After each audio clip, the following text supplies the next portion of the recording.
Olá, alunos, sejam todos bem-vindos a essa nossa correção da prova de técnico do Tribunal de Justiça do Estado do Rio Grande do Sul, fazendo aí uma correção bem precisa para orientar vocês em relação a noções de análise de dados e inteligência artificial. Lembrando, pessoal, que essa correção é um gabarito extraoficial anterior ao gabarito da própria banca, certo? Então, lembrando que o que eu vou passar aqui, eu estou fazendo esse vídeo antes do gabarito da banca, certo? Então, eu vou indicar quais são as prováveis respostas do gabarito da banca, mas dependendo aí do que a banca colocar, pode ter ou não recurso em algumas questões importantes. Algumas eu já vou indicar, claro, possíveis recursos para você se for determinada alternativa, tá bom? Então vamos lá para a correção. Também lembrando que nessa correção, pessoal, eu não vou colocar o número de cada questão, porque isso altera aí de prova para prova. Só vou colocar a questão em si, mas sem a numeração. Aí você faz a adequação à sua prova, tá bom? Vem comigo então, acompanha lá, vamos pegar a primeira questão que eu escolhi para que a gente possa fazer essa correção, que diz assim: os codecs permitem aos usuários que reproduzam diferentes formatos de arquivos de áudio e vídeo. O Media Player do Windows suporta uma grande variedade de codecs. Com base nisso, selecione a opção que apresenta respectivamente um codec de áudio e um codec de vídeo.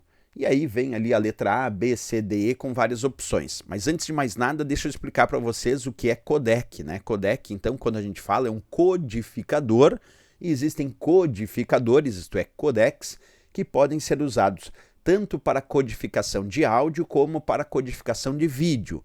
Alguns desses codecs são codificadores atrelados a formatos de arquivos, quer dizer, a tipos de arquivos específicos, e a gente vai ver um pouco esses codecs em uso, como ele diz, respectivamente, tem que ser primeiro para áudio e depois para vídeo, e aqui usando o chamado Windows Media Player do Windows, que na verdade o que é o Windows Media Player?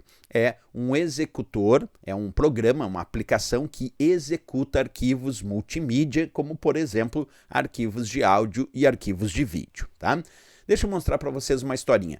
Quando a gente entra lá na ajuda do Windows, onde a gente descobre então quais são os codecs incluídos no Windows Media Player, observa essa imagem que você está enxergando aqui, é uma imagem da própria Microsoft falando sobre o Windows Media Player. Então, vamos dizer assim, é a legislação, entre aspas, sobre o Windows Media Player, tá? E dentro disso, a questão fala sobre quais são os codecs de áudio que estão incluídos dentro do Windows Media Player para que você possa ouvir arquivos de áudio. Então nós temos lá áudio MPEG 1, 2, que dá como padrão aí o famoso MP3 ou MP2, o Advanced Audio Coding, que é o AAC, que dá origem também ao M4A, codecs de áudio sem perdas, conhecidos como FLAC, que são considerados gratuitos, de licença gratuita, Apple Lossless Audio Codec, que é o ALAC, forma de onda, que é o famoso WAVE, Windows Media Audio, que é o Windows é o WMA, vem justamente do Windows Media Audio, os codecs 3GP e 3G2 e também o codec AMR, velocidade múltipla adaptável. Esses são então codecs de áudio. Em relação, pessoal, aos codecs de vídeo, a Microsoft indica para o Windows Media Player como incluídos dentro o MPEG-4, o H264, o H263, o VC1, o vídeo do Windows Media, que é o WMV, o DV, o VP8 e o JPEG de movimento. Embora JPEG seja, a princípio, um padrão de imagem, nós temos um codec, quer dizer, um codificador para JPEG de movimento. Isso também tem incluído dentro do Windows Media Player. Agora, claro, aqui eu botei a listinha para quem quiser copiar dessas duas indicações da própria Microsoft, né, usando como fonte, então, o próprio site da Microsoft, indicando os codecs incluídos para áudio e para vídeo, já que o Windows Media Player é um aplicativo de execução de mídia de áudio e de vídeo, quer dizer, de multimídia. Então vamos para a questão. A questão colocava ali que pedia respectivamente, então tem que ser primeiro de áudio e depois de vídeo, porque pede respectivamente um codec de áudio e um codec de vídeo, tá? Então vamos ver. DV e VC1. Será que é de áudio e de vídeo, DV e VC1? Percebe aqui, ó, o DV, pessoal, é de vídeo. Já ficou errado, porque tem que ser primeiro de áudio e depois de vídeo. Observa, é respectivamente. E aí, o DV já é vídeo, já deixou errado. E o VC1? O VC1 também é vídeo. Quer dizer, a letra A colocou 2 codecs de vídeo. Não serve. A letra B, AAC e M4A. AAC e M4A. Observa, o AAC citado aí, pessoal, ele é de fato um codec de vídeo, tá? Observa lá o AAC, o AAC de fato é um codec de áudio. Então tá bom por enquanto essa letra B, porque começou bem. Primeiro tem que ser um codec de áudio, como a gente viu. Só que ele bota depois M4A, que teria que ser um codec de vídeo. Tá? E o M4A, como vocês estão enxergando aqui, assim como o AAC, é um codec de áudio. Significa que Advanced Audio Coding, que é o AAC, que é de áudio, mas o M4A é um padrão desse codec Advanced Audio Coding. Portanto, é representante aí de codec de áudio também. Então não serviu ali a letra B, porque os dois citados aí são codecs de áudio. Tem que ser um de áudio e um de vídeo. A letra C botou 3GP e o Wave. O 3GP, pessoal, o que vocês me dizem? O 3GP, se vocês observarem, ele é um codec pouco mencionado, mas ele está na lista dentro do Windows Media Player como um codec de áudio, certo? Então ficou bom por enquanto aí para a questão. Depois eles botam o Wave, o WAV, que se vocês observarem, o Wave é uma forma de onda como codec de áudio. Então, no caso aí, tanto o 3GP quanto o Wave também são codecs de áudio. Ele queria um de áudio e um de vídeo, não serve. Aí vem MP3 e AMR, né? O MP3, pessoal, se vocês observarem aqui em cima, ele é um codec de áudio, o que ficou bom, por enquanto, para a questão. E o AMR, esse é o chamado velocidade múltipla adaptável, o AMR, que é um codec tradicional de áudio. Então, essa nossa letra D ficou com os 2 codecs indicando codecs de áudio. Também não serve. Só tem que ser aí a letra E. Vamos ver se a letra E eles acertam, né? FLAC e H263. Aqui o FLAC, então, tem que ser de áudio e o H263 tem que ser de vídeo, né? Então, vamos lá. Pegando o FLAC, que é o famoso codec de áudio sem perdas, e ele é gratuito para uso, quer dizer, sem direitos de uso, tá? Então ele é de áudio mesmo, como vocês estão enxergando. E o H263 citado na questão, ele de fato é um padrão de codec de vídeo.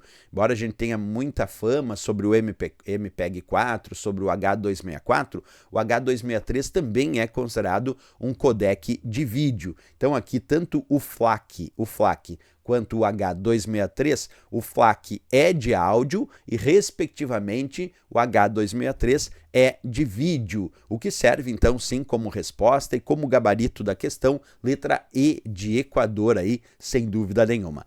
Então, essa aqui, já sabemos que é a letra E, lembrando que você vai ter que adequar isso ao número da sua questão, que pode variar dependendo da prova que você fez, tá bom? Mas o importante aqui não é nem a alternativa em si se é a E, é a resposta que tem que ser FLAC e H263, tá?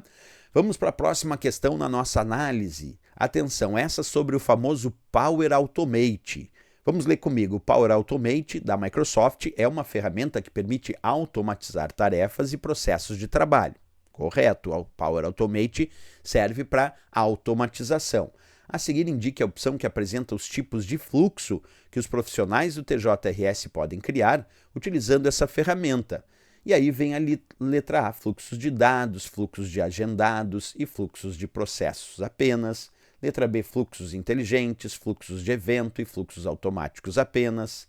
Letra C, fluxo de nuvem, fluxo de área de trabalho e fluxo do processo empresarial apenas. Letra D, fluxo de mineração de dados, fluxos ascendentes e fluxos transversais apenas.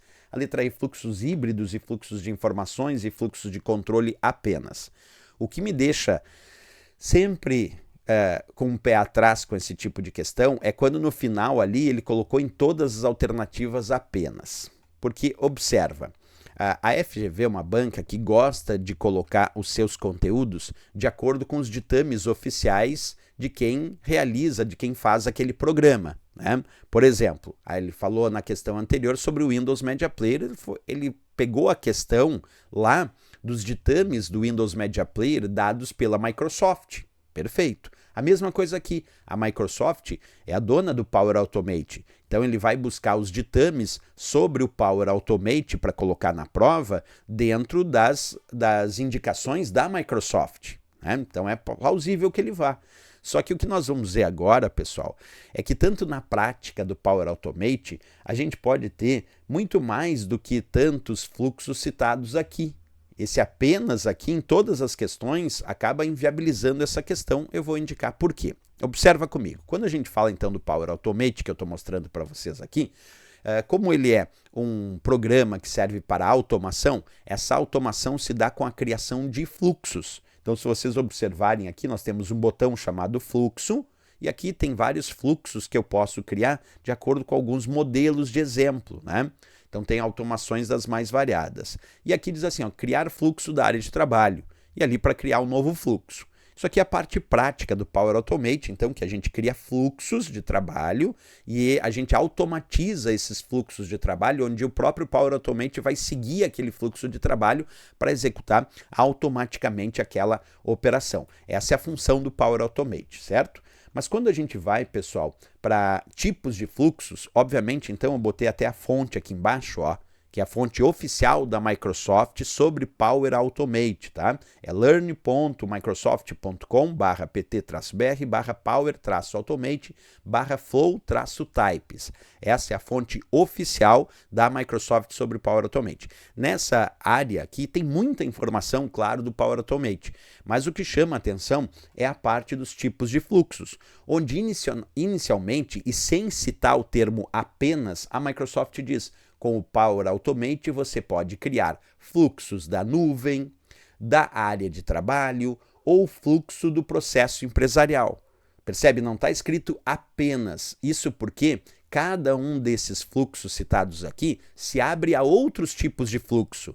E não sou eu quem digo que são outros tipos de fluxos, porque depois, um pouquinho mais adiante a esse texto aqui, onde ela fala sobre pode criar fluxos de nuvem, fluxos de área de trabalho, fluxo de processo empresarial, e não diz que são apenas esses, a própria Microsoft abre uma tabelinha, por exemplo, citando, observa aqui embaixo, isso eu não fui eu que digitei, isso aqui é da própria Microsoft nessa fonte que eu indiquei. Olha ali o que está escrito, tipo de fluxo. Quer dizer, não sou eu que estou dizendo que existem mais tipos de fluxo, mesmo que alguém me diga assim, ah, mas esses tipos de fluxos são tipos de fluxos de nuvem. Ah, mas aí que está um ponto importante. Observa, quando eu digo fluxo de nuvem, eu posso ter vários tipos de fluxo de nuvem e isso está descrito oficialmente pela Microsoft como sendo tipo de fluxo, porque a questão não está dizendo assim, ah, eu quero só os tipos de fluxos principais, eu quero saber se esses são apenas esses os tipos de fluxos. Não, nós temos os tipos de fluxos principais que se abrem vários outros tipos de fluxos e que são chamados tecnicamente pela Microsoft de tipo de fluxo, como está na tabelinha. Entre eles eu destaco tipo de fluxos automatizados, onde ela fala, cria uma automação que seja disparada por um evento, como a chegada de um e-mail de uma pessoa específica ou uma menção à sua empresa nas redes sociais. Depois, fluxos instantâneos, quer dizer, fluxos automatizados, é um tipo de fluxo descrito pela própria Microsoft. Depois, fluxos instantâneos inicia uma automação selecionando um botão, você pode automatizar tarefas repetitivas de sua área de trabalho ou de dispositivos móveis. Por exemplo, envie instantaneamente um lembrete para a equipe pressionando um botão do seu dispositivo móvel, né? Depois, fluxos agendados. Agende uma automação como o upload diário de dados para o SharePoint ou um banco de dados. E entre outros que existem, aqui eu só estou citando alguns. Então, pessoal, está errado dizer, isso não, observa, não é a minha opinião, é a minha observação. Por que é a minha observação? Porque quando a gente pega essa questão, que eu já vou mostrar para vocês, e a gente sabe que ele foi literalmente, entrou na Microsoft, nesse exato site aqui ele entrou, para extrair as informações daquela questão, ele não pode dizer apenas que não existe dentro dessa descrição oficial da Microsoft. Não está dito, com o Power Automate você pode criar fluxos da nuvem, fluxos da área de trabalho ou fluxo de processo empresarial apenas. Não está escrito a palavra apenas. Isso porque esses fluxos se abrem num leque de outros tipos de fluxos, que não são obrigatoriamente associados a dizer, não, mas é que fluxo automatizado é um fluxo de nuvem. Não, mas ele pode ser automatizado para nuvem e pode ser automatizado para outras coisas que não só a nuvem. O fluxo instantâneo pode ser automatizado para nuvem e para outras coisas. O fluxo agendado pode ser automatizado para nuvem e para outras coisas. Então, o erro, se ele me diz assim, tipos de fluxo do Power Automate, existem fluxos da nuvem, fluxo da área de trabalho, fluxo de processo empresarial. Aí eu aceito. O que eu não aceito é ele colocar apenas porque a própria Microsoft está dizendo que nós temos outros tipos de fluxo no site oficial da Microsoft. Então, aqui, pessoal, o que eu estou discutindo? Que provavelmente, de acordo com a leitura que eu fiz deles, eu acho, isso é uma opinião, eu acho que o gabarito vai vir nessa letra C. Eu acho, porque eu estou fazendo esse vídeo antes do gabarito oficial da banca. Eu acho que o gabarito oficial da banca vai botar fluxos da nuvem, fluxos da área de trabalho e fluxos do processo empresarial. Atenção, apenas. Eu acho que a banca vai colocar esse, tá? Mas, por que eu estou achando? Porque eles estão provavelmente tirando isso desta área do site da Microsoft. E acho que ele só leu essa primeira parte e não leu o resto. Acho que ele leu só aqui, onde ele viu fluxos da nuvem, fluxo da área de trabalho, fluxo de processo empresarial e resolveu colocar apenas. Mas a gente tem fluxos automatizados, fluxos instantâneos, fluxos agendados, entre outros tipos de fluxo, porque também não são só esses. Mesmo dizendo todos esses, ainda assim não seria apenas. Tá? Então, o problema aqui, para mim, foi ter dito apenas. Esse apenas aqui, em qualquer uma das opções, deixa errado. Quer dizer, colocando esse apenas em todas as opções aqui, deixa essa questão errada, porque nenhuma dessas questões indica fluxos apenas. Agora, eu posso concordar que existe sim fluxo na nuvem, fluxo na área de trabalho, fluxo de processo empresarial. O problema é o apenas que estava em todas as opções e isso inviabiliza. Então, essa aqui não importa o gabarito oficial. Eu acho que o gabarito oficial aqui vai ser fluxo da nuvem, fluxo da área de trabalho e fluxo de processo empresarial apenas. Eu acho que esse vai ser o gabarito oficial. Mas não importa se vir qualquer uma das outras alternativas aqui, isso já está errada, ou por inexistência daquele tipo de fluxo, ou porque não são apenas esses. Por isso deve ser recursada aí. Lembra, se você for fazer o recurso para essa questão, usa como base teórica para esse recurso o seguinte endereço: learn.microsoft.com/pt-br/power-automate/flow-types. Utiliza como base teórica essa fala que eu estou dando para vocês, essa orientação e essa fonte, que é a fonte oficial da Microsoft, tá? Beleza, pessoal, essa aqui foi, vamos para a próxima. A próxima questão fala assim: a equipe de respostas a incidentes de segurança do Tribunal de Justiça do Estado do Rio Grande do Sul detectou que um desktop com o sistema operacional Windows 11 foi alvo de um ataque. Um invasor enviou códigos prejudiciais por e-mail a um estagiário que, ao executá-los, instalou um cavalo de Troia no desktop. O cavalo de Troia é um trojan. Tá? Um cavalo é um programa que chega parecendo ser bem intencionado, mas executa outras funções sem o consentimento do usuário. Esse código malicioso alterou o arquivo de host do desktop. Quer dizer, alterou o arquivo relacionado aos hosts, aos pontos de conexão na rede, como os computadores conectados nessa rede ou os recursos de conexão nessa rede desse desktop. Tá? Redirecionando o tráfego do usuário para um site falso. Aqui eu quero fazer um destaque para vocês, pessoal. Cuida aqui, quando a questão diz redirecionando o tráfego do usuário para um site falso. Redirecionando o tráfego do usuário para um site falso. Sempre que ele disser isso, redirecionamento do tráfego de dados para um site falso, isso é tradicionalmente conhecido como um ataque por farming. Farming. Tá? Então, sempre que o usuário digitava um endereço correto, como www.google.com, o arquivo de hosts corrompido o direcionava a um site fraudulento.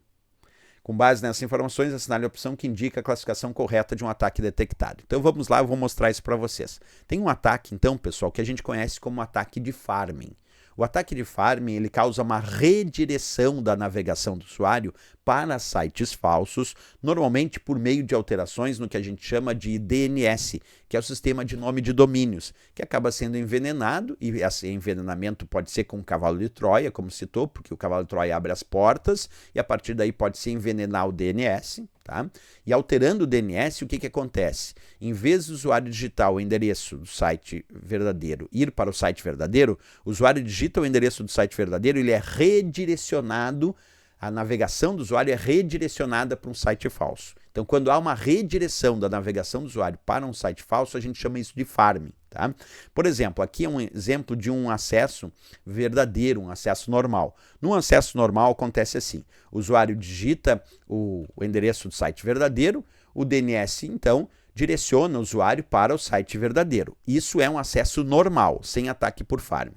No ataque por farming, o atacante ataca o servidor e ele pode atacar o servidor com vários tipos de ações, entre elas mandando o cavalo de Troia, como foi o caso da questão. Aí ele altera o servidor DNS de tal forma que quando o usuário digita o endereço do site verdadeiro, o DNS redireciona a navegação do usuário para o site falso. Quer dizer, o usuário digitou o endereço do site verdadeiro e ele é redirecionado para o site falso. Isso então a gente chama de farming e por isso mesmo a resposta tem que ser aqui a nossa letra C de Canadá. Falou em redireção para um site falso, é o farming, que é um tipo de ataque de phishing, né? Porque phishing é site ou e-mail falso, parecido com o verdadeiro, que tenta capturar as informações de identificação pessoal do usuário. E o farming é um tipo de phishing, né? Aqui ainda tinha na letra A o typo squaring, que é quando a gente digita um endereço de um site com algum erro de escrita e acaba sendo direcionado para um site mal intencionado. Tipo, em vez de você digitar, vamos supor, Google, você digita Googlee, por exemplo, Googlee. E aí, em vez de tu vai para um site verdadeiro, de repente tu vai para um site falso. Tá? Mas isso não é uma redireção da navegação do usuário, porque aqui ele disse que o usuário digitou o endereço do site verdadeiro, e digitando o endereço do site verdadeiro foi direcionado para um site falso, portanto não é typo squaring, porque typo squaring parte do princípio que você digitou o endereço do site falso. Você digitou sem querer, por uma pequena mudança de caractere, digitou sem querer o endereço do site falso. Aqui não, aqui você está sendo redirecionado porque você digitou o endereço do site verdadeiro. O que é tab nabbing? Tab nabbing é um ataque malicioso que acontece em abas dos navegadores que estão vazias, sem nenhum acesso por enquanto. Aí há um tipo de ataque chamado tab nabbing, porque esse tab vem das tabs, que são as abas, tá? O worm é um verme de rede que se propaga muito através das redes de computadores, deixando a rede muito lenta. Também não era. O que é bot? Bot é um pequeno robozinho que, quando instalado no computador, transforma esse computador num zumbi. E aí o que acontece? Quem está aqui, observa que interessante, quem está aqui, que é um invasor, e que resolve enviar um comando remoto para o seu bot, faz com que esse computador zumbi que tem bot instalado aceite esse comando remoto, e aí o invasor usa esse computador zumbi, sem que o dono desse computador saiba, para realizar ataques. Então, bot é um tipo, quando é programa malicioso, é um pequeno robô que instalado no computador permite o controle remoto de um invasor. Também não era a resposta. Única resposta plausível aqui, o farming. Essa aqui tranquila, né? Vamos para mais uma questão. Agora uma questão sobre a chamada função agregar. Para mostrar essa função agregar, eu vou abrir aqui a minha planilha do Excel. Deixa eu abrir uma planilhinha do Excel aqui para a gente falar sobre essa função agregar. E aí eu vou te mostrar o que ela faz. Deixa eu pegar aqui. Já vou mostrar para vocês aí, tá, pessoal? Deixa eu só pegar aqui.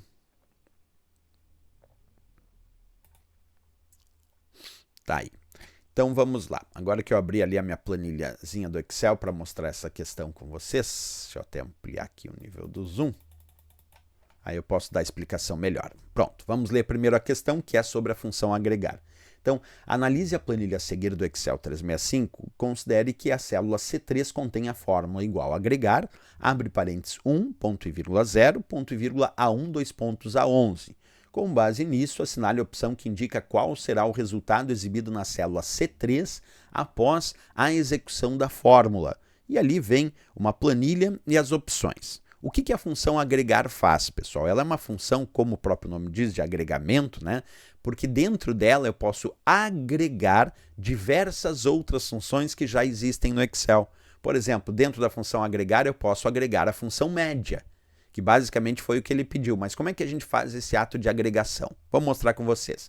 Aqui você tem os argumentos da função agregar separados por ponto e vírgula, tá? O primeiro argumento da função agregar, que nesse caso é 1, ele indica qual a função que você deseja agregar, isto é, qual é a função que você deseja utilizar agregada dentro da função agregar.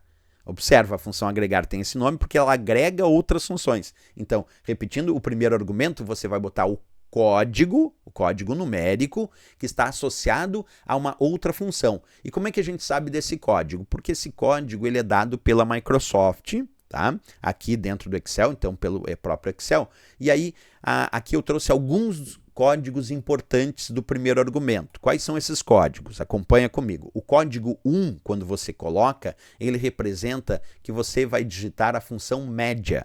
Se você colocar dentro da função agregar o código 2, aí é a função conte.num, que conta quantas células tem valor numérico. Se botar o código 3, é a conte.valores, que vai contar as células não vazias. Se botar o código 4, vai ser a função máximo, que é o maior valor. Código 5, a função mínimo, que é o menor valor. E assim por diante, como o código 6, que é a função multi, que vai multiplicar os valores. Aí tem código 7 e 8 para desvio padrão. E tem o código 9, que é da famosa função soma. Eu diria que aqui, dentro da função agregar, os dois códigos mais famosos é o código 9, que é o da função soma, e o código 1, que é da função média, né? Como a nossa questão botou código 1, a simples existência desse código 1 diz que nós vamos usar a função média. Então, o que você vai ter que fazer aqui é fazer uso da função média, tá? O primeiro argumento, então, está dizendo isso. Você vai agregar e usar a função média.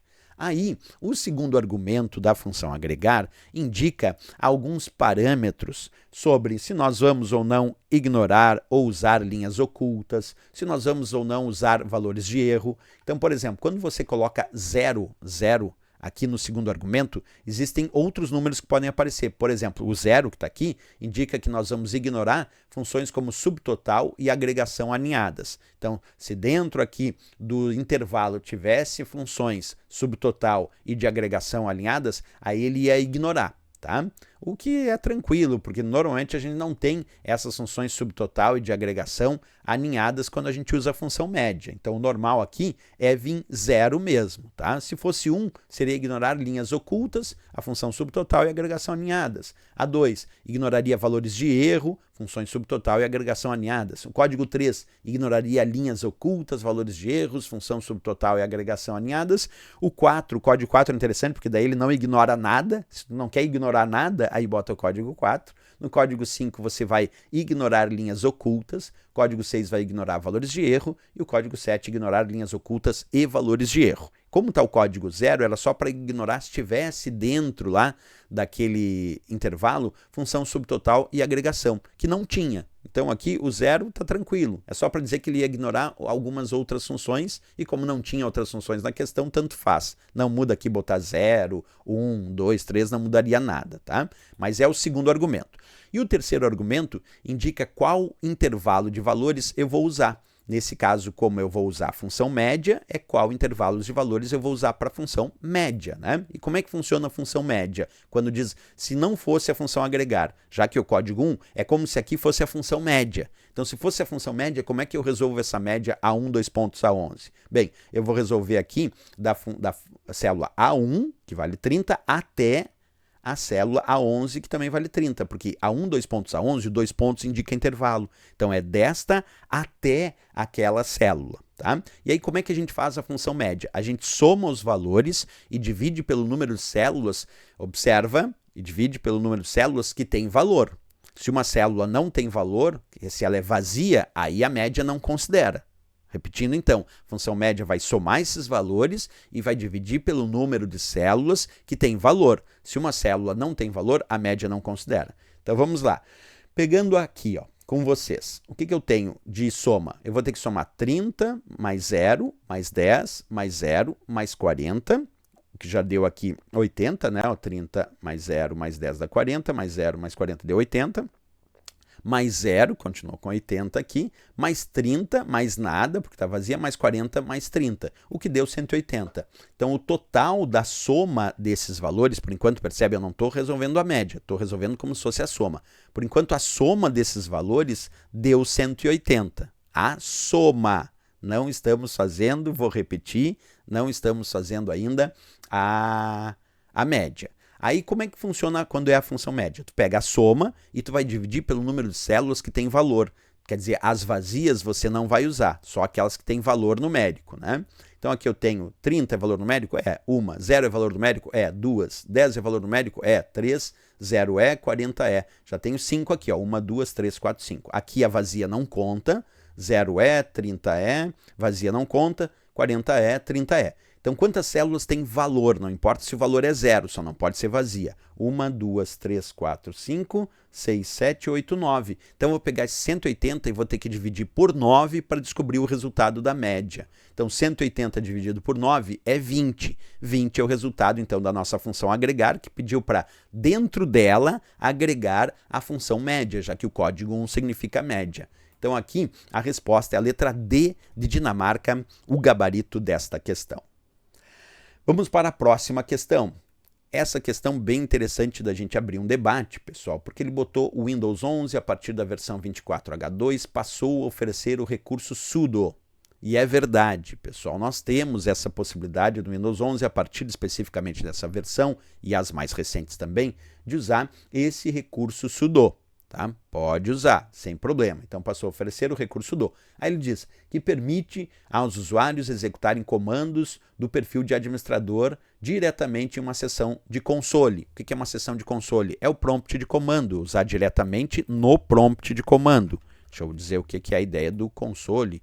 Ó, é essa parte aqui, ó, onde você vai digitando comandos textuais para operar o sistema. Estou digitando comandos textuais para operar o sistema. Então, isso é uma questão de prompt. Esse comando sudo é um comando de prompt e é um comando para realizar comandos com um perfil de administrador, que aí os comandos que você vai realizar depois que você ativa aí o sudo e passa a indicar ele para o prompt de comando, você está indicando que está passando a usar comandos como administrador. Portanto, percebe que é uma questão muito mais da área técnica de informática do que da área não técnica, mas que igual está dentro do escopo do edital, porque o edital não se importa se vai ser um pouquinho mais da área técnica ou não técnica. Mas essa é uma questão que para o usuário comum, não é uma questão fácil, justamente porque é uma questão mais voltada para a área técnica de informática ou de administradores de rede ou de administradores de sistemas. Tá? Mas mesmo assim não está fora do edital, tá? Com base no edital, porque infelizmente é um recurso mega avançado do Windows 11, mas é um recurso do Windows 11 que existe. Tá? Então aqui ele diz no item 1, ó, sudo só pode ser levado, tem gente que chama de sudo, tá? E gente que chama de sudo, não importa aí a forma de usar, tá? Então, o sudo só pode ser elevado por meio do recurso de segurança, controle de conta de usuário, que é o famoso UAC. O UAC é um recurso de controle de conta de usuário que vem dentro do Windows, chama UAC, projetado para proteger o sistema operacional contra alterações não autorizadas usando prompt de verificação. Isso é verdade, ó. Quando a gente entra aqui no sudo do Windows, né, pessoal, é uma nova maneira que os usuários executarem. Aqui, só para vocês terem ideia, a fonte disso é a própria Microsoft, tá? Então, fonte Perfeito, dizendo que é uma maneira de executar em comandos elevados, que são os comandos de administrador. Quem que é um comando elevado? Elevado no nível de administrador, porque a gente tem níveis de contas de usuário dentro do Windows. Então nós temos o usuário padrão, é aquele que tem uma conta com nível mais rebaixado na hierarquia. Na hierarquia, a conta administrador tem um nível elevado de acesso. Então o sudo do Windows é para usar e executar comandos elevados, tá? No nível do administrador. Os pré-requisitos: comando sudo para o Windows está disponível no Windows 11 a partir do Windows 11 versão 24H2 ou superior, como citado na questão ali, né? O sudo, aqui só para a gente saber, né, ele só pode ser elevado, então, por meio de recurso de segurança de controles de contas de usuário, conhecido como WAC, que eu acabei de comentar com vocês que estavam na questão, que é justamente projetado para proteger o sistema operacional Windows contra alterações não autorizadas usando o prompt de verificação. Então é sempre bom saber que existe dentro do Windows o chamado recurso WAC, que é um recurso de segurança, que é o controle de contas de usuário, tá? E o sudo ele só pode ser elevado por meio do recurso controle de contas de usuário. E aí uma coisa interessante é que isso torna a questão, o item 1, correto, né? O sudo só pode ser elevado por meio de recursos de segurança do controle de contas de usuário, conhecido como WAC, aí do Windows, projetado para proteger sistemas operacionais justamente contra algum tipo de alteração não autorizada, usando o prompt de verificação, como eu citei para vocês. O 2 diz: para habilitar o sudo, basta acionar a sequência de ações configuração, sistema, para desenvolvedores e habilitar a opção sudo como ativado. Perfeito, pessoal. Quando você entra lá nas configurações do Windows, tem dentro das configurações do Windows a área sistema. E dentro dessa área sistema, nós temos, como eu estou mostrando aqui, ó, uma opção para desenvolvedores. E quando você clica em para desenvolvedores, nós temos a opção habilitar sudo. Lembrando que isso é nas versões que foram indicadas ali na questão, né?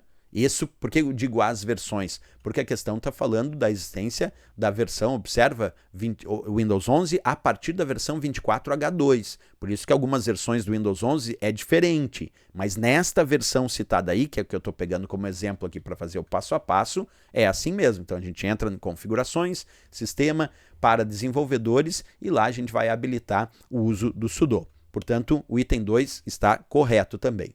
E o último, sudo só suporta 3 opções de configuração diferentes.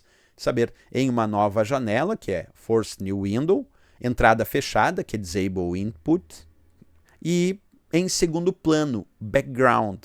Aqui, pessoal, aqui não está certo o item 3. Por quê? Porque, na verdade, quando a gente vai fazer configuração do sudo, nós temos, sim, em uma nova janela, que é o recurso Force New Window, tem entrada fechada, que é o recurso Disable Input, e tem, pessoal, o recurso chamado de Inline, que é o recurso normal, que é a opção de configuração que é semelhante como o sudo se comporta em outros sistemas operacionais. Tá? Essa configuração ela vai executar o processo elevado na janela atual, por isso chama inline, se chama normal. Ele vai executar, repetindo, esses processos elevados no nível de administrador na janela atual. Tá? Na janela atual. Ele vai se comportar como se você estivesse ali na janela atual, no console atual. Então, repetindo aqui, é Force New Window, que é em uma nova janela, entrada fechada, que é Disable Input, e Inline, que é o modo normal. Então, se vocês perceberem, aqui quando ele diz só suporta 3 opções de configuração diferentes, a saber, em uma nova janela, Force New Window sim, entrada fechada, Disable Input sim, e em segundo plano, Background, não, porque não é em segundo plano. A outra opção de configuração não é chamada de segundo plano background. A outra opção de configuração é chamada de inline normal, que é a configuração que vai executar o processo elevado na janela atual e o processo vai receber entrada na seção do console atual. Esse console de prompt que você está utilizando nesse momento. Por isso, inline, em linha, normal, padrão, neste mesmo console que você está utilizando. Então não é em background, não é em segundo plano, é inline, em linha, é normal. Então o item 3 está errado. E aí ficamos com 1 e 2 apenas, que nesse caso a letra B de Brasil. Embora seja uma questão avançada, muito avançada, se pegar o usuário comum, mas lembrando que está sim dentro do foco do edital, porque o edital colocou o Windows, então está valendo os recursos que existem do Windows, independente se ele é mais ou menos avançado. Tá? Vamos para a próxima. Maria foi temporariamente alocada em um novo setor do Tribunal do TJRS, onde utilizava o navegador Chrome e um computador com Windows 10 para desempenhar suas tarefas administrativas. Maria reconhece a relação entre a segurança da informação e navegadores. Ao ser designada para retornar ao setor original, ela precisou excluir todos os cookies do navegador daquela máquina. Com base nesse contexto, analise os procedimentos sequenciais que Maria deve executar no computador temporário e assinale V para verdadeira e F para falsa. Aí tem lá, abrir o navegador Chrome, clicar no canto superior direito em mais, e ali em 3 pontinhos, e em seguida selecionar configurações, tá? Depois, acessar privacidade e segurança e clicar em cookies primários de terceiros. Depois, selecionar analisar todos os cookies e as permissões, clicar em excluir todos os dados e para confirmar, selecionar salvar. Por fim, Maria deve reiniciar o navegador. As afirmativas são respectivamente e ali vem as opções. Bem, pessoal, o que eu acredito que eles vão botar como gabarito aqui? Bem sinceramente, só um caminho me parece um caminho que seja plausível. Que caminho é esse? Eu vou mostrar para vocês aqui. Quando a gente acessa o navegador Google Chrome, vou sair da tela um pouquinho, nós temos uma famosa área que é para acessar as configurações. Então aqui tem esses 3 pontinhos que vocês estão vendo assim, que dá acesso a um menu de opções. E entre as opções desse menu, nós temos aqui embaixo configurações. Então você clica aqui nesses 3 pontinhos, clica aqui em configurações e aí você vai acessar essa área de configurações que nós temos dentro do Google Chrome, dentro desse navegador, e tem lá privacidade e segurança. E aqui, pessoal, nós temos excluir histórico, cookies, cache e muito mais. Então, se você clicar nos 3 pontinhos em configurações, de alguma maneira você vai encontrar opções que permitem você excluir cookies do sistema. Lembrando que cookies são pequenos arquivos de texto que gravam e armazenam informações do acesso realizado em um determinado site. E você pode, se desejar, excluir os cookies. Então, quando ele diz aqui, abrir o navegador Chrome, clicar no canto superior direito, nos 3 pontinhos ali, em seguida selecionar configurações, tá certo. Com esse caminho você vai conseguir, de uma maneira ou outra, excluir os cookies, que era o que queria, né? Ao ser designada para retornar ao setor original, ela precisou excluir todos os cookies do navegador daquela máquina. Então ela queria excluir os cookies e esse caminho vai, de alguma maneira, permitir ela excluir os cookies, embora seja um caminho mais genérico, porque eu teria outros passos para chegar até a posição final, mas de uma forma genérica não pode dizer que está errado esse caminho, ela conseguiria fazer. Agora, o outro diz acessar privacidade e segurança e clicar em cookies primários de terceiros. Não, né, pessoal? Deixa eu mostrar para vocês. Quando a gente acessa aqui, mesmo que a gente esteja dentro da área de configurações privacidade e segurança, a opção que permite excluir esses cookies é essa opção chamada excluir histórico, onde diz excluir histórico, cookies, cache e muito mais. Aqui, cookies de terceiros é como você vai lidar com a configuração de cookies de terceiros, se são permitidos ou não. E observa que aqui ele falou acessar privacidade e segurança e clicar em cookies primários e de terceiros. Mas o nome do recurso nem se chama primários de terceiros, chama simplesmente cookies de terceiros. Então, o que já inviabiliza, porque essa opção aqui sequer existe com essa nomenclatura. Então, se não existe, a outra está incompleta, diríamos assim, até chegar ao final, mas é uma aceita, porque dá para chegar daquele jeito. Mas essa aqui não dá, porque não tem o nome desse recurso. Depois a outra, selecionar analisar todos os cookies e as permissões, clicar, você pode, se quiser, analisar todos os cookies e permissões, embora a opção que se seleciona não é essa, clicar em excluir todos os dados, também não é isso, e para confirmar, selecionar salvar, e também não é para salvar, é para excluir o que ela quer. Então essa aqui está completamente errada as opções que ele indicou. A única possível aqui, pessoal, é a primeira que é verdadeira, as outras duas são falsas, então acredito que o gabarito vai vir aqui com verdadeiro, falso e falso para essa questão, tá? Sobre os famosos cookies. Vamos lá para a nossa próxima questão. Agora sobre o recurso chamado Slack. Aqui, pessoal, eu vejo uma maldade. Não que não possa pedir, porque o edital falou sobre ferramentas de colaboração online. Tem isso no edital. Só que a ferramenta que o edital mais citou para trabalhar com colaboração foi o Microsoft Teams. Microsoft Teams. quase como no olhar do edital, se vocês olharem o edital, ele foi todo conduzindo para o Microsoft Teams. E o que eu quero dizer com condução para o Microsoft Teams, que é o que eu estou comentando aqui com vocês, é colocar itens no edital que conduziam se vier uma questão sobre, por exemplo, colaboração online, que essa questão provavelmente seria do Microsoft Teams, tá? E eles, de forma, eu diria até um pouco mal intencionada, certo? Eu estou dizendo de forma mal intencionada porque eles deram toda a deixa que a questão sobre ferramentas de colaboração seria o Microsoft Teams, por ter citado isso várias vezes no edital, e aí colocaram outras coisas, o que dá uma ideia para muita gente dizendo, pô, mas aí não ficou uma questão meio, vamos dizer assim, tentando te jogar para um lado do estudo e indo para o outro? Ficou, né? Mas não tem o que fazer, porque tem, embora tenha o Microsoft Teams como um grande recurso de colaboração, existem outros recursos e ele não dizia que ia só pedir sobre o Teams, embora ele não citou textualmente, né? Então tem muita gente que ficou cabreiro aqui com essa questão por ter pedido o Slack, que é uma ferramenta, é uma plataforma que tem várias ferramentas, inclusive para colaboração online, que facilitam o fluxo de trabalho no cotidiano, é bem verdade, que pode, inclusive, através do Slack Marketplace, eu posso baixar integrações com o próprio Microsoft Teams, tá? Então, em função disso, ela, vamos dizer assim, ela é uma questão maldosa da banca que te conduz a estudar, na verdade, um determinado programa, que seria o Microsoft Teams, e te coloca um outro programa ali, que não estava citado textualmente no edital. Porque o Slack, que está citado aqui nessa questão, não estava textualmente citado no edital. Tá? Mas tinha lá a parte de ferramentas de colaboração online e assim por diante. O Slack é isso.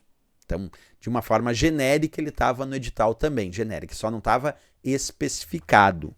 Tá? E como ele não estava especificado aí, muita gente pode pensar, vou entrar com recurso por terem outros programas de colaboração que estavam textualmente indicados e esse não estava textualmente indicado, estava só de forma genérica. Se alguém se sentiu aí com algum tipo de problema nessa questão, que eu vou indicar qual é o gabarito, e errou a questão, de repente pode tentar um recurso nesse viés. Acredito que não vai conseguir.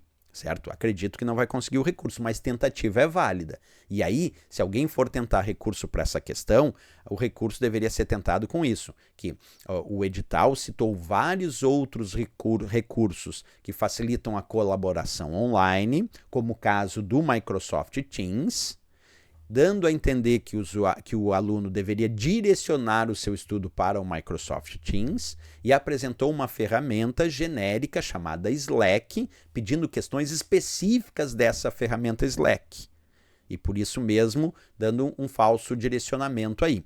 Então, quem quiser fazer um recurso para essa questão, faça nesse viés. Mas não vai fazer dizendo que não poderia fazer questão direto já. Não teria como aparecer o Slack citado. Porque no momento que tem ferramentas de colaboração online, lá está valendo. Não sei se você entendeu aí esse ponto que eu quero chegar. Quero até mostrar para vocês aqui, pessoal, dentro. Deixa eu só procurar aqui, ó. Daí eu vou colocando aqui, porque eu quero mostrar para vocês o que estava no edital. E aí a gente pode tirar a conclusão sobre o Slack antes que eu faça a leitura propriamente aqui dessa questão. Deixa eu só buscar aqui onde é que eu botei o edital de vocês. Não é aqui. Que daí eu consigo mostrar isso, o que eu quero comentar com vocês sobre esse assunto, né? Deixa eu ver onde é que eu botei essa parte.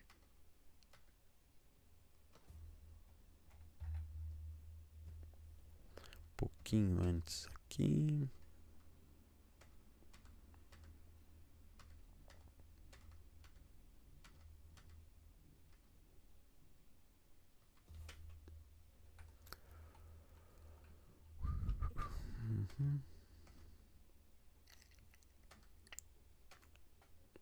Acho que é aqui. Deixa eu ver. Não é ainda.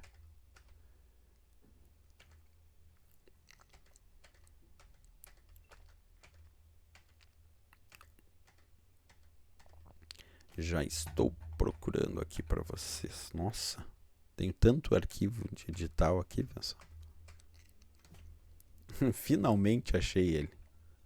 Tá? Finalmente achei a parte do edital que eu queria mostrar para vocês aqui. Tá? Agora sim.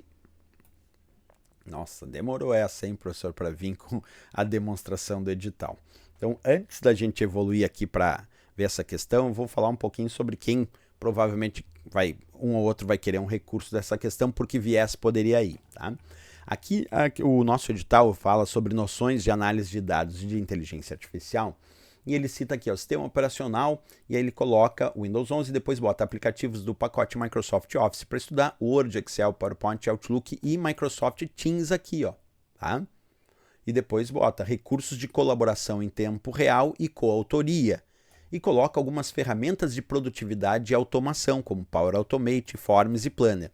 No momento que ele está especificando alguns programas de forma bem específica, e que como o Microsoft Teams permitem colaboração online, no caso do Microsoft Teams também videoconferência, chat, muitas coisas, e também tem ferramentas de produtividade e automação, ele está conduzindo que as pessoas estudem esses programas especificamente, né? Word, Excel, PowerPoint, Outlook, Teams, OneDrive e também aqui o SharePoint, que também permite colaboração online, né? Power Automate para automatizar, Forms e Planner. Tá? Tudo isso aqui, pessoal, textualmente descrito. Só que um pouquinho mais abaixo aqui, ó, se vocês forem ver, diz num dado momento aqui no edital, ferramentas de colaboração e comunicação online, lá no item 9, ó, ferramentas de colaboração e comunicação online, que essa parte é onde ele abre o leque genérico, que ele poderia fazer uma questão genérica sobre ferramentas de colaboração online, que poderia até ter uma questão dizendo, dentre essas, são ou não são consideradas ferramentas de colaboração online, como o caso do Slack, que a gente vai discutir agora. O que eu estou discutindo, que quem quiser pode, de repente, tentar um recurso aqui, embora eu acho que não consiga, por causa desse item 9. Esse item 9 meio que liberou falar de qualquer ferramenta, só que o usuário, como é que o usuário estudar todas as ferramentas que existem no mundo de colaboração online? Não tinha. Então eu digo, por haver nitidamente no edital tópicos de programas específicos que permitem trabalhar com colaboração online, é como se você vai colocar a sua tentativa de recurso voltada para isso, né? Que o edital conduziu o estudo do aluno para determinadas ferramentas específicas que podem fazer algo similar ao que o Slack faz. E aí indicar que a questão foi muito específica sobre o Slack. Quer dizer que foi uma questão muito específica sobre um determinado programa que textualmente não estava indicado no edital. Ele pode aparecer como uma ferramenta, pode, porque ele pediu ferramentas genéricas, como a gente viu, para fazer colaboração online. Ó. Ferramentas de colaboração e comunicação online. Ele também pediu genérico, pode vir ele, mas vir tão específico, vir uma questão que fala sobre o Slack, e aí vai especificar muitos recursos internos do Slack, aí eu já acho demais. Se fosse uma questão mais genérica sobre essas ferramentas de colaboração online, como exemplos de ferramentas, aí tudo bem. Então vou repetir, acho pouco provável que consiga recurso nessa questão, mas é tentativa. E aí vai por esse viés que eu acabei de indicar. Então agora nós vamos resolver essa questão. Magda está avaliando os prós e contras da adoção do Slack como plataforma de comunicação corporativa do TJRS. Ela sabe que o Slack possui muitos recursos e é amplamente utilizado em organizações públicas e privadas. A respeito dessa plataforma, analise as afirmativas a seguir. O Slack Connect permite substituir a troca tradicional de e-mails, possibilitando que organizações externas, como fornecedores, parceiros e clientes, colaborem dentro de um workspace seguro da organização. Tá? Então tá aqui a primeira. Vamos ver. Esse Slack Connect aqui, pessoal, é o recurso que permite substituir a troca tradicional de e-mails, possibilitando que organizações externas, como fornecedores, parceiros e clientes, colaborem dentro de um workspace seguro, quer dizer, dentro de um espaço de trabalho seguro dentro da organização? A resposta é sim. Quando a gente entra no próprio site do Slack, eles mesmos dizem assim, ó, vou sair aqui para vocês. Por que usar o Slack Connect? Né? Projetado para substituir o e-mail, ou a forma pela qual você colabora com organizações e clientes externos. O Slack Connect torna o trabalho mais produtivo e mais seguro. Portanto, sim, aquele item 1 ali está correto, porque ele está descrito aqui. Aqui eu botei a fonte para quem quiser acessar. Ele está descrito no próprio site do Slack falando sobre isso. Tá? Então tá certíssimo. O item 2 dizia o Slack Marketplace, que é o marketplace aí do Slack, permite integrar ferramentas empresariais populares, e aí sim ele citou o Microsoft Teams lá dentro, né? Como o Microsoft Teams, de modo que os servidores TJ possam interagir com esses programas sem precisar sair do seu workspace, quer dizer, sem precisar sair do seu espaço de trabalho. Então ele está dizendo que o Slack Marketplace tem alguma ferramenta e essa ferramenta pode permitir integração com o Microsoft Teams. E aí você pode interagir com o Microsoft Teams sem precisar sair do espaço de trabalho, do workspace. Isso está correto também. Ó. Aqui nós temos o Slack Marketplace, que é o Marketplace, a plataforma permite aqui o usuário ter vários tipos de aplicativos de integração com o Slack. Então, por exemplo, aqui um desses, você vai observar que tem várias ferramentas para integrar o Slack com o Zoom, com o Outlook, com o Google Drive, com o OneDrive, com o Google Calendar e também com o Microsoft Teams. Então percebe que dentro do Slack Marketplace nós temos sim a possibilidade de baixar ferramentas, inclusive gratuitas, para integrar o Slack com o Microsoft Teams, o que torna certo também o item 2. O item 3 diz assim, o Slack Blackboard permite compartilhar conhecimento e fazer o trabalho do tribunal avançar, sendo um recurso nativo, no qual as equipes podem criar, organizar e compartilhar recursos importantes. Um Blackboard pode conter textos, arquivos, apps, imagens, vídeos e dados como dados de clientes. Isso aqui, pessoal, na verdade é muito mais vinculado ao chamado workspace do Slack.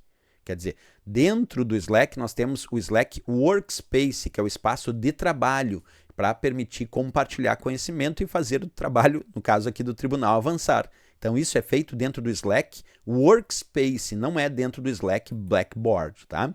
Então observa, primeiros passos para criadores do Workspace. Então dentro do Slack nós temos o Slack Workspace. E o que é um Workspace Slack? É um local único em que sua equipe, todos com quem você colabora, podem trabalhar juntos, né? Aqui tem até um guia de uso do Slack Workspace. Você pode personalizar o seu espaço de trabalho, pode criar canais, pode convidar pessoas e mantê-las informadas. Então, é chamado de Slack Workspace e não Slack Blackboard, onde você compartilha o conhecimento. Por isso, o item 3 está errado.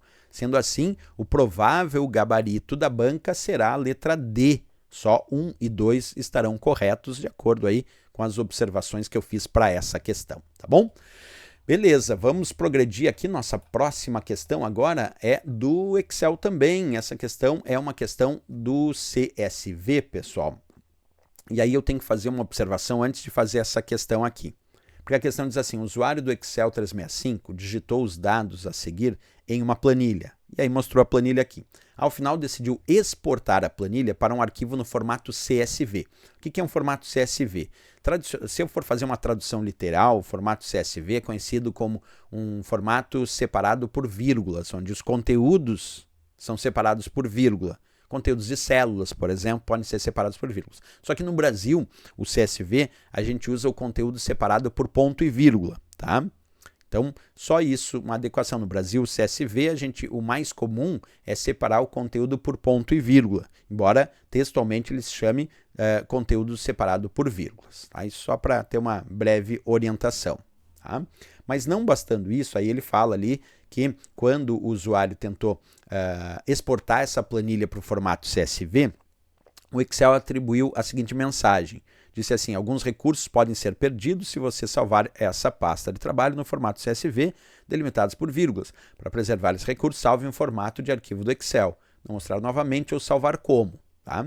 E aí ele diz, apesar disso, o usuário clicou em salvar como. Quer dizer, ele queria gerar o arquivo CSV, que era transformar aqueles dados do Excel, que estavam na planilha, em um arquivo de texto separado por vírgula, não, separado por ponto e vírgula, porque o padrão do Brasil é ponto e vírgula. Mas isso não importava porque todas as opções mostravam mesmo ponto e vírgula. Então isso estava tranquilo porque CSV no Brasil, tradicionalmente ele converte, ele exporta isso e deixa o conteúdo separados por ponto e vírgula. Tá? E aí ele nomeou a pasta, o arquivo como pasta 1.csv, para deixar o conteúdo do Excel transformado no arquivo de texto separado por vírgula ou por ponto e vírgula, no nosso caso do Brasil. Só que o que tem de problema na questão está no final, porque essa questão vai ter que ser recursada, porque diz assim, com base no procedimento relatado, assinale a opção que apresenta o conteúdo que será visualizado no arquivo CVS. Ficou CVS. E observa que o arquivo é pasta 1.csv e o formato é CSV, não é CVS. Não é CVS, é CSV. Esse simples fato inviabiliza essa questão, porque ele ainda diz, com base no procedimento relatado, assinale a opção que apresenta o conteúdo que será visualizado no arquivo CVS. Não, não vai ser visualizado em arquivo CVS, vai ser visualizado no arquivo CSV, que é o que ele exportou. CVS não.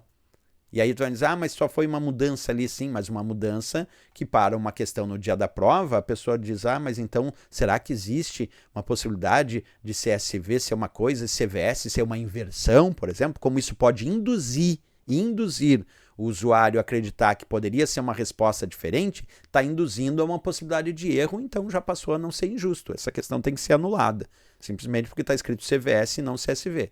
Mas vamos supor que tivesse escrito CSV para que eu possa dar a resposta. Tá? O que o CSV faz? Ele vai converter em arquivo de texto separados por ponto e vírgula, cada conteúdo de cada célula do Excel.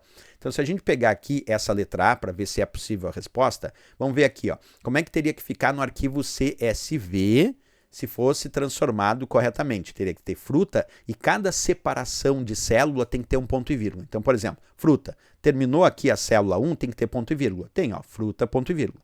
Quantidade, espaço, quilograma, fecha parênteses. Tem que ter um ponto e vírgula depois porque terminou a célula B aqui, ó, tem ali. Preço, terminou a célula C aqui e tem que ter um ponto e vírgula. Não, por quê? Porque daí quando muda, pessoal, de linha, no último aqui não precisa ter ponto e vírgula.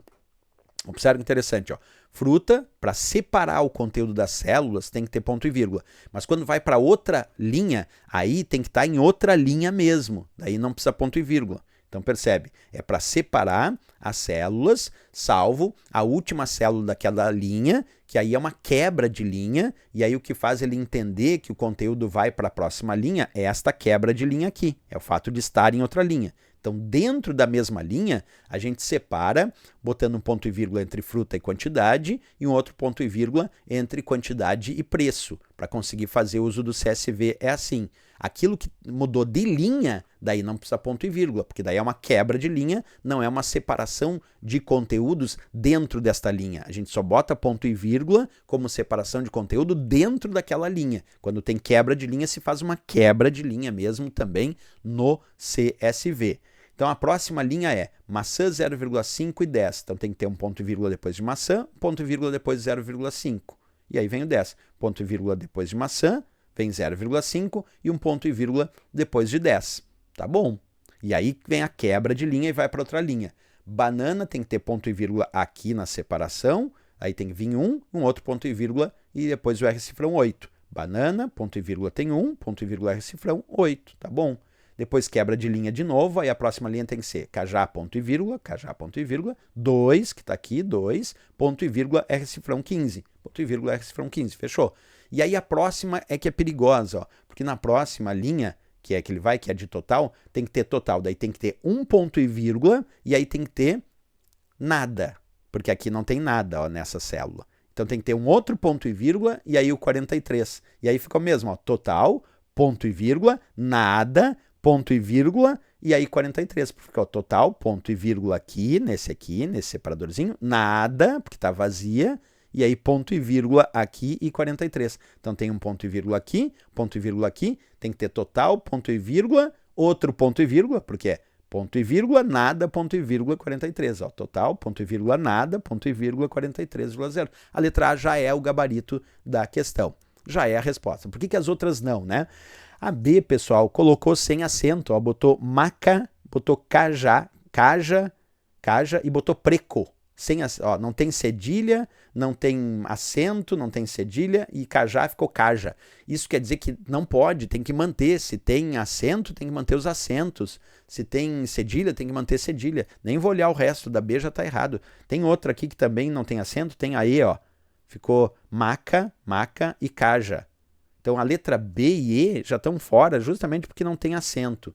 Só sobrou C e D. C é fruta, ponto e vírgula quantidade, ponto e vírgula preço, tá ok? Na próxima é maçã, 0,5, ponto e vírgula 10, banana, ponto e vírgula 1, ponto e vírgula 8, cajá, ponto e vírgula 2, ponto e vírgula 15, só que aqui no final tá errado, ó, ficou total, ponto e vírgula, ficou 3 ponto e vírgula, não é 3 ponto e vírgula, é 2 ponto e vírgula, porque era total, ponto e vírgula, nada, ponto e vírgula, e aí vinha o 43, e aqui não veio o 43, errado a letra C. E a última que poderia ser era a letra E, que ficou fruta, ponto e vírgula, quantidade, e já não botou o preço aqui, ó. Já não botou escrito preço, o que já está errado. A única resposta possível aqui é a letra A. O gabarito dessa questão provavelmente vai vir na letra A, mas observa que eu acho que essa questão tem que ser anulada em função de não ter o arquivo gerado não ser CVS. O arquivo gerado é CSV, não é arquivo CVS. Isso poderia fazer a pessoa pensar em outra resposta, tá? Então, essa aqui tem que ser anulada. Recurso aí para anulação, não importa qual alternativa eles venham aí no gabarito oficial, eu acho que eles vão vir no A. Vamos para a próxima. Essa aqui, pessoal, da Lei 13.709, de 14 de agosto de 2018, que é a famosa LGPD, a Lei Geral de Proteção de Dados Pessoais. Dispõe sobre o tratamento de dados pessoais, inclusive nos meios digitais, por pessoa natural, pessoa jurídica, de direito público ou privado. A respeito dessa normativa, analise as afirmativas a seguir e assinale a que está incorreta. Então, vamos dizer sobre a LGPD aqui, tá? A lei tem como objetivo, ele quer a incorreta, é importante saber disso. A lei tem como objetivo proteger os direitos fundamentais de liberdade e de privacidade, bem como o livre desenvolvimento da personalidade da pessoa natural. Perfeito. Essa é a ideia dos direitos fundamentais que a LGPD quer proteger. O titular tem direito ao acesso facilitado às informações? Sim, tem direito sobre o tratamento de seus dados, que devem ser disponibilizados de forma clara, adequada e ostensiva, observando as características previstas na regulamentação para garantir o princípio do livre acesso. Perfeito, é isso mesmo. Quando a gente fala do que o titular dos dados tem direito, um dos direitos desse titular é um acesso facilitado às informações sobre o tratamento dos seus próprios dados. A letra C é a Autoridade Nacional, que é a famosa ANPD, Agência Nacional de Proteção de Dados, poderá determinar ao controlador. Quem é o controlador? Aquele ao qual compete tomar as decisões sobre o tratamento de dados, que é diferente do operador, que é quem realiza o tratamento dos dados. Então, a Autoridade Nacional poderá determinar ao controlador que elabore relatório de impacto à proteção de dados pessoais. Tá certo. A ANPD, ela pode exigir que o controlador ele faça um relatório e esse relatório seja de impacto à proteção dos dados pessoais, inclusive de dados sensíveis. Lembra que dados sensíveis são dados, por exemplo, como dados da saúde, dados de saúde, dados de, vamos supor, crença religiosa, isso tudo é dado sensível, né? Referente às suas operações de tratamento de dados, nos termos de regulamento observados segredos comercial e industrial. Tá perfeito. A ANPD, ela pode determinar ao controlador que elabore esse relatório de impacto à proteção de dados pessoais. Letra D. Os dados devem ser mantidos em forma interoperável, isto é, que possam ser usados em diferentes plataformas e estruturado para uso compartilhado. Isso aí, os dados têm que ser já pensados para uso compartilhado, com vistas à execução das próprias políticas públicas, a prestação de serviços públicos, a descentralização de atividades e a disseminação aí das informações ao público em geral. Perfeito também. Então, todas essas aqui, A, B, C, D, estão corretas para a LGPD. Só sobrou a E. Vamos ver se a E está incorreta. Diz assim, ó, o titular dos dados pessoais de crianças tem direito a obter do operador das plataformas, a qualquer momento, e mediante requerimento registrado em cartório, acesso aos dados da criança por ele representada. Temos um problema grave aqui. Ele diz, o titular dos dados pessoais da criança. Não, pessoal. Não tem o titular dos dados pessoais da criança. Existem os dados pessoais de crianças e adolescentes que recebem uma menção aqui na LGPD e nós temos o responsável pela criança ou responsável pelo adolescente. Então, não tem um titular dos dados pessoais de criança, porque o responsável pela criança ou responsável pelo adolescente dentro da LGPD não é chamado de titular dos dados pessoais da criança ou de criança. Ele é simplesmente o responsável pela criança. Pela criança. Ele não é o titular dos dados pessoais de criança. Isso já torna totalmente errado aqui a letra E de Equador, de acordo com os ditames da LGPD. Então, se está errado é porque essa é a incorreta e é o gabarito da questão. Vamos para a próxima questão. A segurança da informação é um tema cada vez mais importante no âmbito dos tribunais de justiça. Ela está baseada em vários princípios e pode ser definida como uma série de boas práticas focadas especialmente em garantir a proteção dos dados da instituição, a mitigação dos riscos e a adequação das leis vigentes. Aí diz assim, o princípio que assegura que a informação foi produzida, expedida, modificada ou destruída por uma determinada pessoa física, equipamento, sistema, órgão e entidade, é conhecido por... Olha que interessante, quando a gente fala dos princípios da segurança da informação, a confidencialidade é o sigilo da informação. A indisponibilidade, na verdade, não é indisponibilidade, é a disponibilidade, que é manter os dados disponíveis. Aí tem aqui, pessoal, integridade, que é proteger contra alterações não autorizadas. Tem autenticidade. Aqui está o ponto da nossa questão.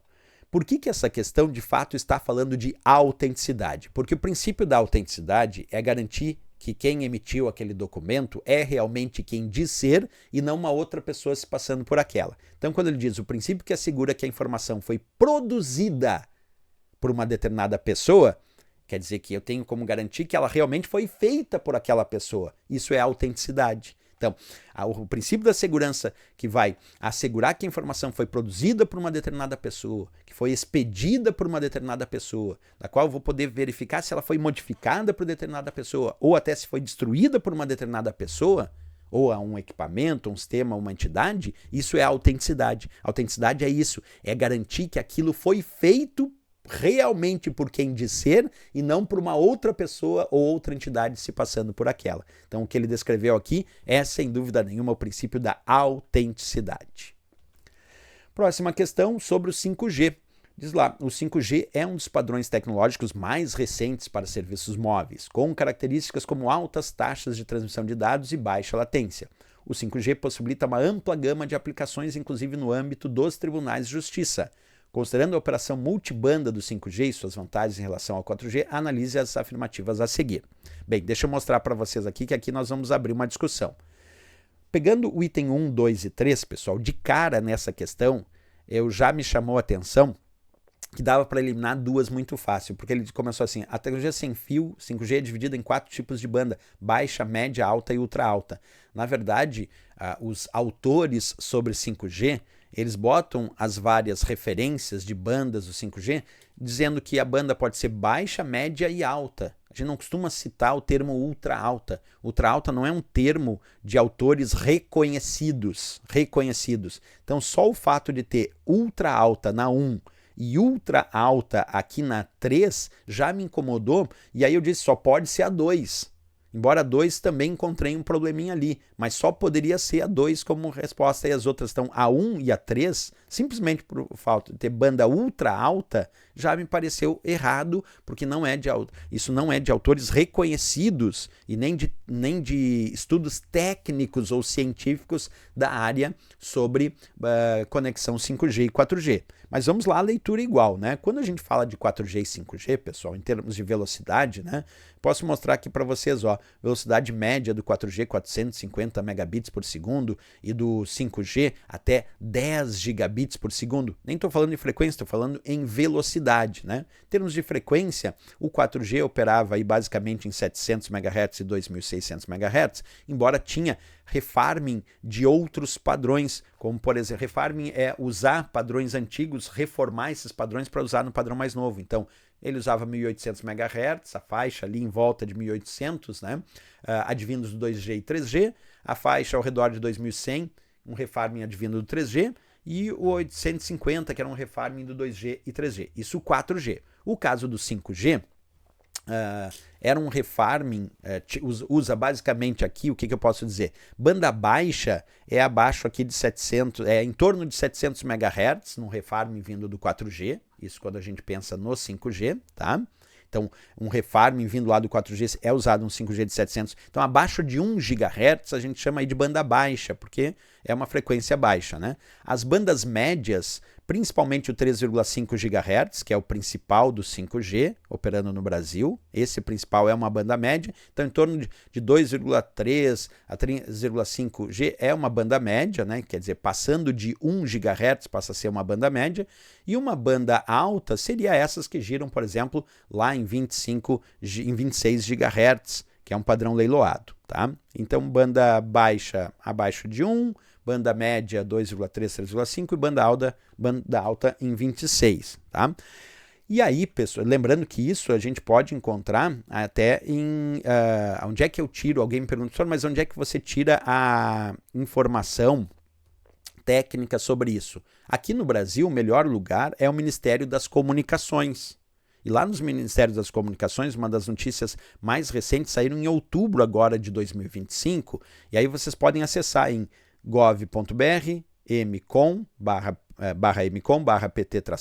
/notícias, /2005, /outubro, que lá vocês vão ter uma notícia que é desempenho do 5G no Brasil, está entre os primeiros lugares no ranking mundial. Nessa notícia, pessoal, vem algo bem interessante, deixa eu ver se eu mostro para vocês aí, ó.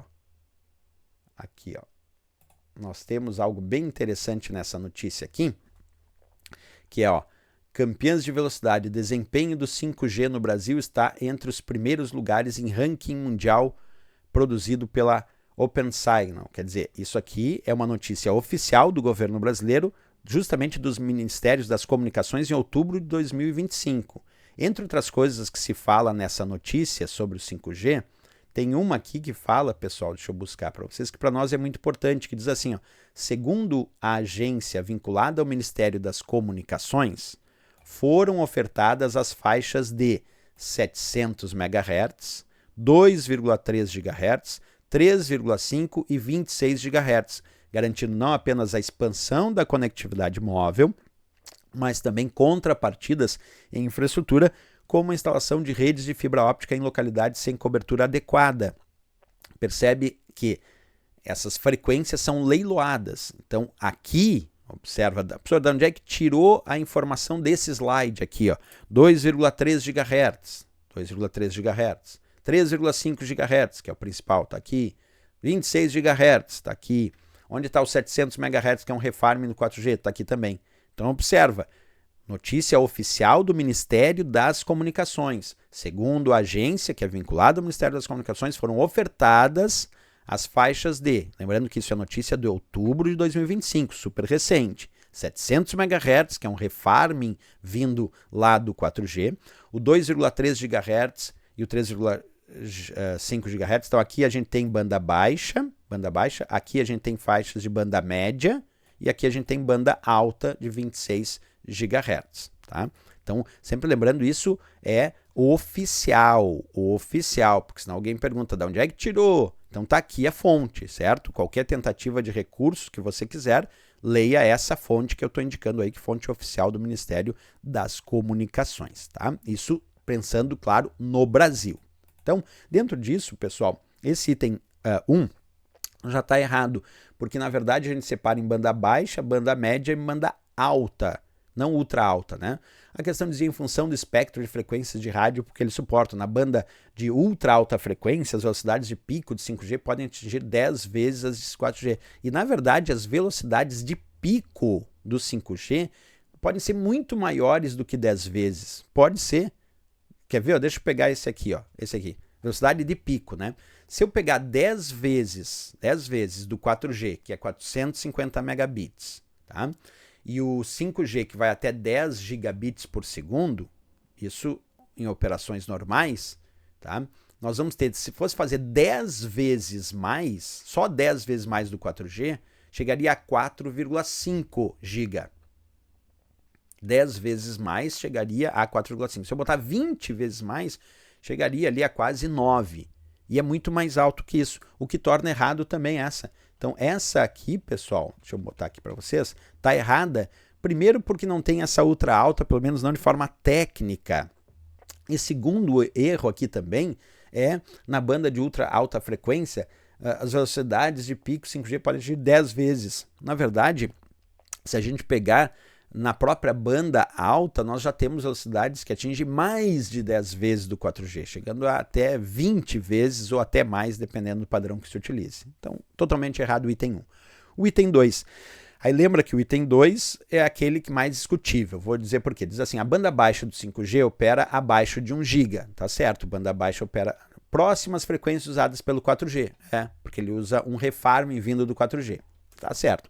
A banda média usa frequências da faixa de 1 a 2,6 GHz e 3,6 a 6. Bem, isso, pessoal, depende. Por que depende? Aqui no Brasil, as faixas de uso do 5G realmente tem na banda média 2,3, 3,5 como sendo o principal, rodando a partir daí. Mas se a gente pegar em níveis mundiais, como tecnologia de uma forma geral, e daí não pensando só no Brasil, tá aceito sim que ela pode ir de 1 a 2,6, 3,5 a 6. É aceito, porque aí nós pensamos em nível mundial. Embora os leilões do Brasil nem sempre seguem os mesmos ditames internacionais, porque são leilões nacionais feitos aqui no Brasil. Tá? A latência do 5G pode ser 4 a 5 vezes menor do que a do 4G. A latência do 5G. Pessoal, o que é latência? Latência é o atraso. E aí diz que pode ser de 5 a 4 vezes menor. Deixa eu mostrar para vocês aqui uma historinha. Ó. Latência, então, é o tempo que um pacote de dados leva para sair de origem e chegar ao destino, e é a medida do atraso na comunicação de rede em milissegundos. Se a gente pegar, deixa eu voltar aqui para essa partezinha, aqui, ó.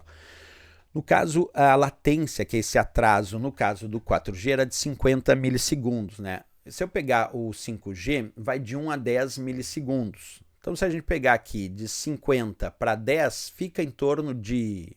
A latência tem uma diferença aqui de 5 vezes, né? Mas como o 5G tecnicamente pode chegar até 1 milissegundo, aí seria 50 vezes a diferença. Né? E aí a gente pega ali, ó, a latência do 5G pode ser de 4 a 5 vezes menor do que o 4G. Isso aqui, se alguém quiser entrar recurso, pode se basear na informação de que tecnicamente a latência do 5G pode ser de 1 milissegundo. Tecnicamente pode atingir 1 milissegundo. E como a latência do 4G é aproximadamente 50 milissegundos, se a gente tem 1 para 50, então a gente tem 50 vezes. Então a gente diria a latência do 5G pode ser 50 vezes até 50 vezes menor. Só que quando eu digo assim, a latência do 5G pode ser de 4 a 5 vezes menor que o 4G, pode ser. Pode ser até uma latência 50 vezes menor, mas pode ser sim 5 vezes. Não, isso depende do seu viés. Para mim tá bom, a latência do 5G pode ser de 4 a 5 vezes menor que a do 4G. Porque embora não seja até, mas pode ser dentro desse espectro. Aí eu aceito, tá? Em parte devido ao aperfeiçoamento da tecnologia de rádio 5G. Então essa aqui eu pessoalmente acho que tá ok. Embora citou padrões do 5G de uma forma geral, que não são só aqueles leiloados pelo Brasil, como eu mostrei naquela notícia, né?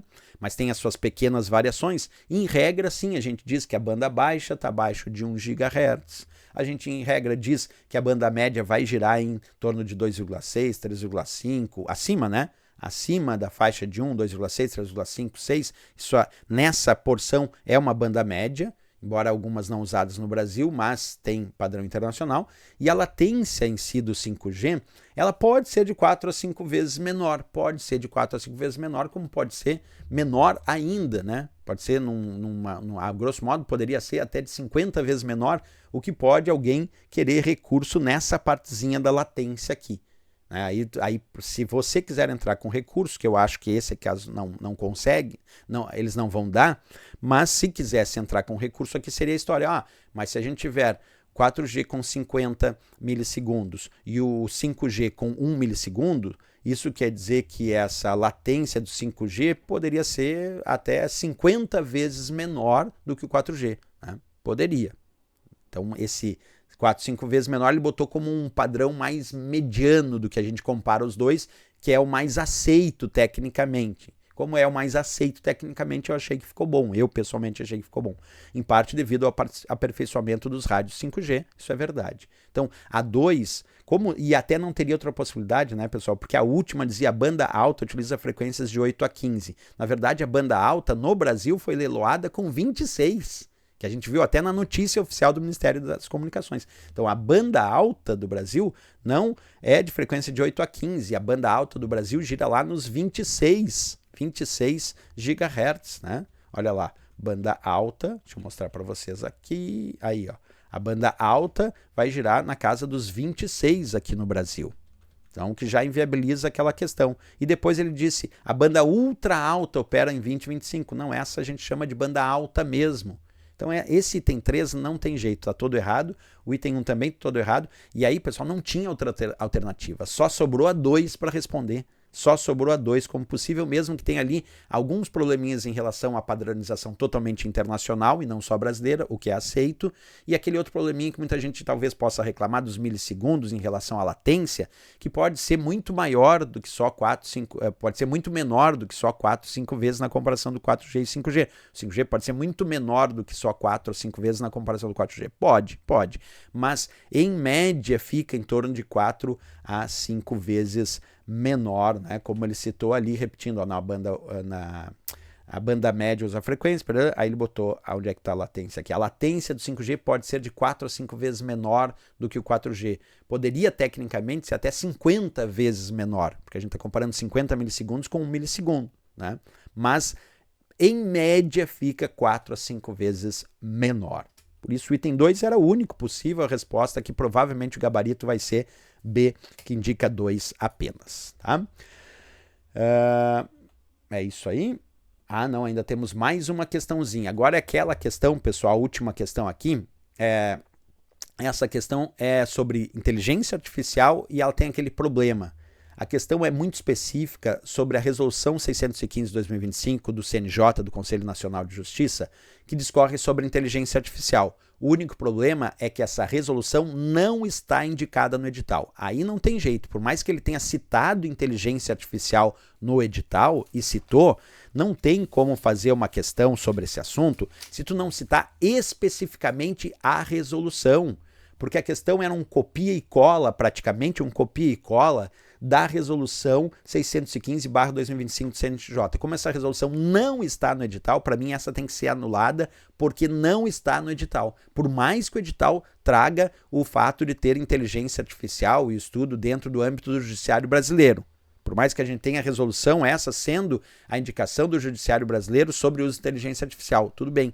Mas para fazer uma questão que vai ser um copia e cola, vai ser específica sobre uma resolução, tem que colocar essa resolução no edital. Porque é a regra do jogo. Se tu vai fazer uma questão que é sobre legislação muito específica e mais a questão não vai ser só genérica sobre inteligência artificial, ela vai ser específica sobre aquela resolução, aqui eu indico que vocês têm que entrar com recurso para anular essa questão, porque ela não está... O que vocês vão usar? Indicando que a questão foi específica sobre uma resolução do CNJ, que fala sobre inteligência artificial, da qual não consta no edital. Não consta no edital, tá?